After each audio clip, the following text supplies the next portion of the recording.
Hello, it is me, Arden Lee. I'm back with another video. I'm here today with my assistant, Virgil, who is insisted on being present for this video today. Maybe he has something special to say. If you haven't already, please do subscribe to my channel because I would love to connect with you some more. If there's a topic that you want addressed specifically, feel free to leave it in the comments. I would love to hear from you and connect with you. So, I've titled this video today, The Most Effective Healing Prayer, because I was noticing as I was looking around YouTube for videos about healing, I noticed a lot coming up where people were creating videos or searching for videos about a healing prayer. And what that tells me is that there are a lot of people out there, if you've clicked on this video because you feel that you are in need of a prayer for healing, then you're probably in a place right now where you're hurting a lot, where you've experienced trauma, you've experienced heartbreak, you've experienced bad things happening to you, and you want to get back to your state of wholeness. And I want to help support you on that journey by doing, whatever I can. So the wisdom that I'm going to give today in this video is about the healing power of prayer if we use it in a way that is most effective.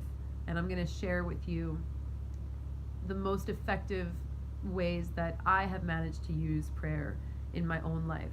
Now, a little background about me. I am a spiritual person.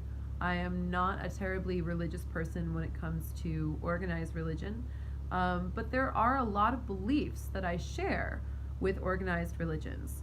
I often choose to let them speak to me in the way that they want to speak to me from the text that I read, rather than counting on leaders in those organized communities who lead just by saying they're leaders. I choose to look to the people that really speak to me and inspire me in my heart, whether they're a religious leader or whether they're, someone like Marianne Williamson, who is more of a non-denominational spiritual leader, and also possibly, stepping into a role as a political leader. I look to authors. I look to sometimes even musicians and songwriters. There are so many ways that spirituality can be discussed in this world. And it doesn't need to be merely through that. So I'm just giving you my background in that, so that you have that that information about me, since we're talking about the power of prayer in this video. I am someone who believes that prayer can be remarkably effective. In fact, if we look at studies about the power of prayer, it certainly is true that when a group of people come together and they pray for a specific outcome, there is a much greater chance of that outcome actually happening than if there is no prayer involved. So anytime I look at something like that, I'm like, all right, yep, that looks about right to me. And it's not always, it's certainly not possible to always determine exactly how that prayer works, because there are times that you pray and something just completely mysterious shows up out of the blue at your doorstep that you would not have been able to control at all. After you've said that prayer, after you've set that intention, however you want to phrase it. And then there are other times too that what that prayer does is it changes something in you. I really believe in the power of language. I believe in the power of intention setting. I believe that the words we choose on an everyday basis are the things that help us to create change in the world.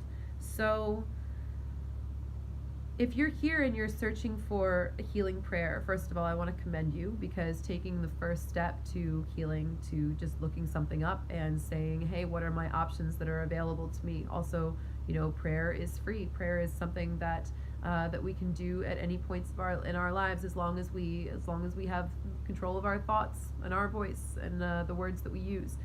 So even taking that one first step is something that costs no money, and it's just something that you need to decide for yourself. So first of all, I want to say I'm proud of you for being here, and I'm proud of you for taking that step to look this up.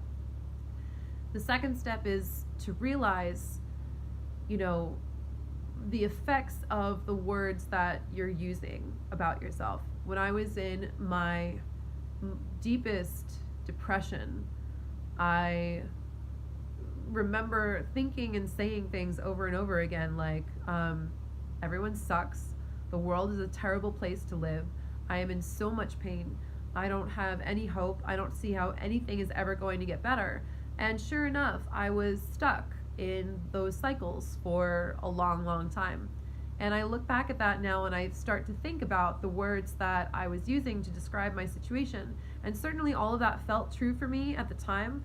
And the mistaken belief that I was under at the time was that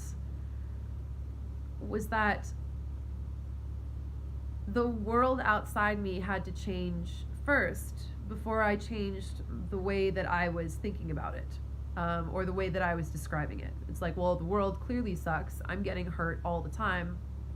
So I'm just saying what's true.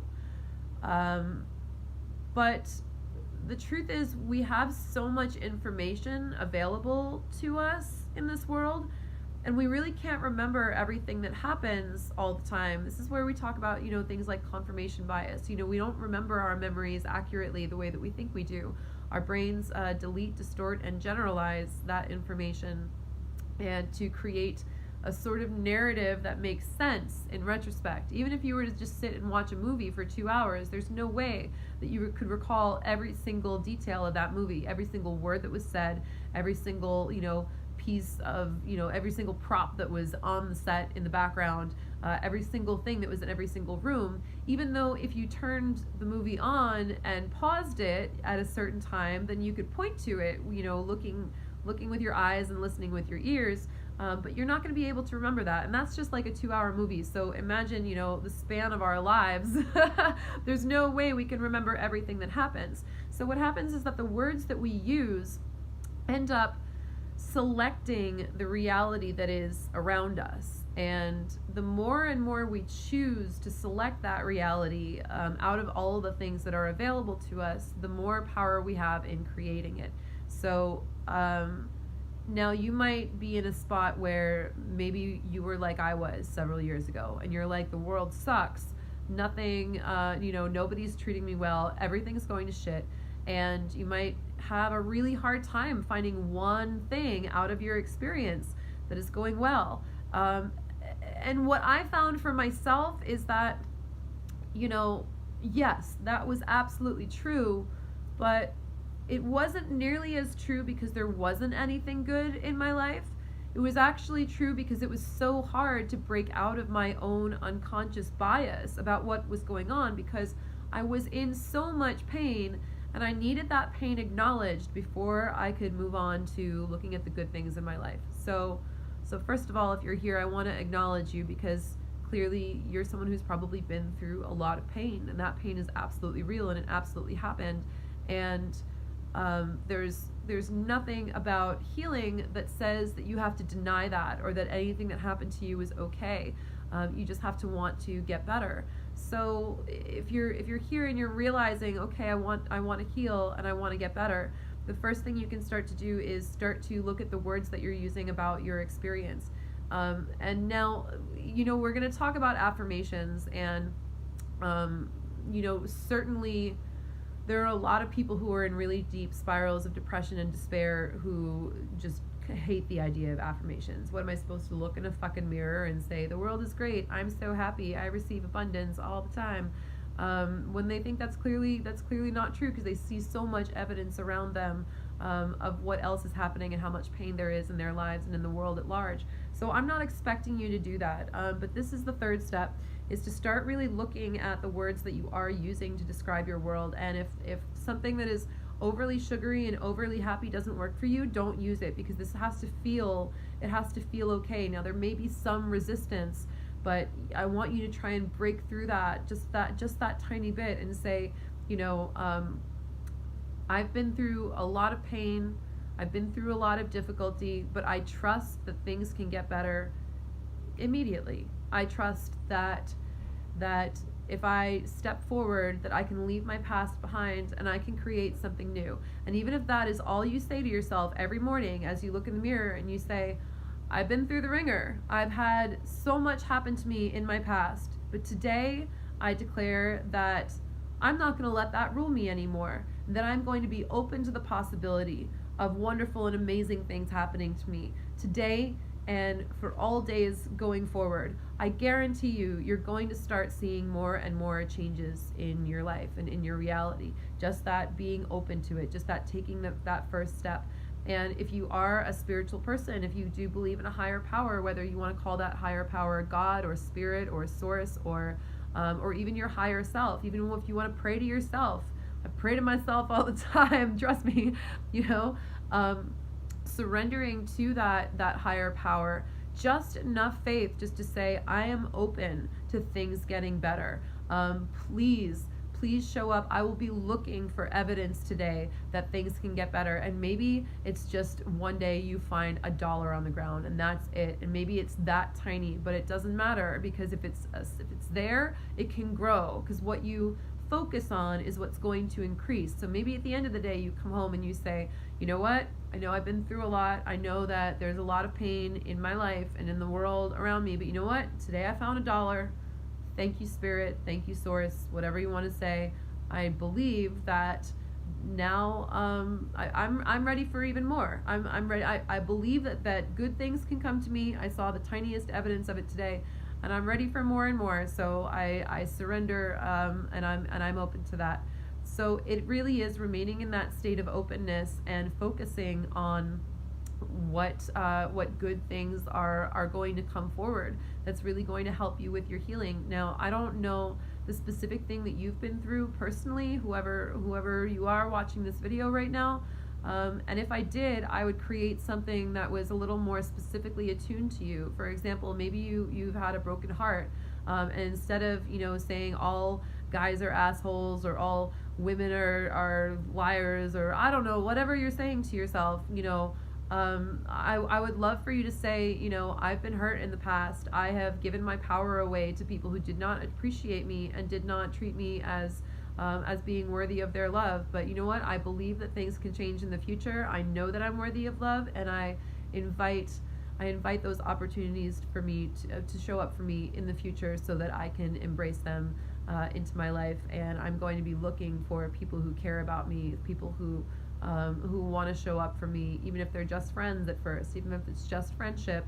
I'm going to start with that tiny seed, even if it's just, even if the person at the ice cream store just, gave me an extra scoop today because they liked me, or they said I had a nice smile, or whatever. You know what? Hey, I'll take it. It might be just a crumb, but you know what? From that seed, from that little seed, more and more things can grow. So, make sure that even if something is small, that you're focusing on it and saying, okay, that might not be enough, but it's a step. It's a tiny, tiny step. It's finding that $1 on the ground. It's whatever is happening, and believing that more and more of it can come to you. So in my experience, that's absolutely the most effective healing prayer, is to acknowledge all the pain you've been through and to say, I'm not in alignment with this anymore. I know that the world can be different. I trust that there is good in the world, that there is love in the world, that there is happiness and success in the world, and that it is available to me, and I'm going to start looking for it today. I'm going to start focusing on it today. So I hope this is helpful. And again, if you're someone who is going through a tough time and you want to work with me, feel free to reach out or leave a comment. And let's do it. Life's too short. I certainly wish I had gotten happy a lot earlier. Of course, then I wouldn't be here making this video telling you how many years I spent being depressed, and you'd probably be like, I don't believe you, bitch. You've lived a happy life your whole time. And then then I wouldn't be here. So it's all for a reason. And I can pretty much promise you that if you go down this path too, that you will also look back at your past one day and say, wow, this really helped me become the person that I am today, and it made me a lot stronger. And now I know better, and now I know I can make those conscious choices. So hope it all works out for you, and know that you have my love and support.